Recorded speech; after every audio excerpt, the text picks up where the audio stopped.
Bienvenue au MAG de ce dimanche, l'actualité en 3 dossiers.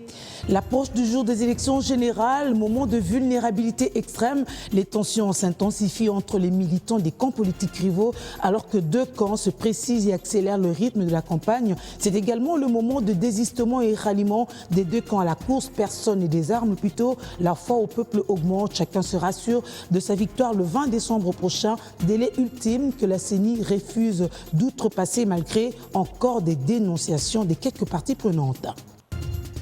Agression dans l'Est de la République, la MONUSCO a une année pour assurer le transfert des compétences à la République démocratique du Congo avant de quitter définitivement son sol. La société civile locale, qui n'a pas été consultée, redoute le plan présenté au Conseil de sécurité qui prévoit le retrait responsable de la MONUSCO dans un contexte pourtant difficile dû à l'exacerbation des tensions avec le Rwanda avant le cessez-le-feu actuel. Et le pouvoir compte sur les réformes en cours pour assurer la montée en puissance des forces loyalistes de qui les citoyens attendent la défense de l'intégrité territoriale. Le social congolais, le mot qui blesse, pourtant repris au bout des lèvres comme la solution magique, l'accès à des infrastructures et services de base est relatif. L'inexistence de la classe moyenne impacte tous les secteurs de base. Les plus riches accèdent à tout presque et les démunis à rien. La bataille au quotidien se résume par le morceau de pain, souvent difficile à trouver, pas d'infrastructure routière adéquate pour assurer les déplacements sans tracasserie ou temps perdu. Jusqu'où ira le projet de développement à base de 145 territoires initiés par le président de la République pour atténuer le choc? Le MAG de ce dimanche vous répond à travers son invité Eric Nindou, directeur de la cellule de communication du président de la République. Bienvenue. Bonsoir Madame Julie, bienvenue donc et bonsoir aux téléspectateurs de B1.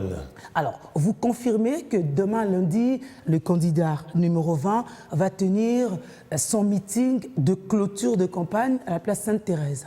Absolument, je confirme, comme tous les candidats, et selon le dispositif de la campagne qui a été mis en place par la CENI, c'est-à-dire la campagne se termine demain, le 18, puisque le 19 est un jour de pause, et le vote, ce sera le 20 décembre. Donc demain, le candidat numéro 20, Félix-Antoine Tshisekedi Tshilombo, revient sur Kinshasa. Là, il est encore dans le Grand Bandundu. Aujourd'hui, c'était Idiofa, Boulungu, et puis aussi, je pense, Kenge, à Bassi-Mandemba et à Kenge aussi.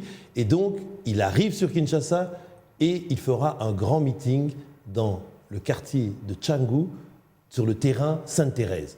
On appelle d'ailleurs tous les Quinois et Quinoises qui soutiennent le candidat numéro 20 de venir nombreux pour montrer que justement toute cette campagne qui a été enthousiaste, cette campagne qui a pu montrer la symbiose, la fusion entre le candidat numéro 20 et la population, on puisse terminer en beauté et se mobiliser tous pour aller voter le 20 décembre parce que c'est très important et on continue à le dire à nos compatriotes.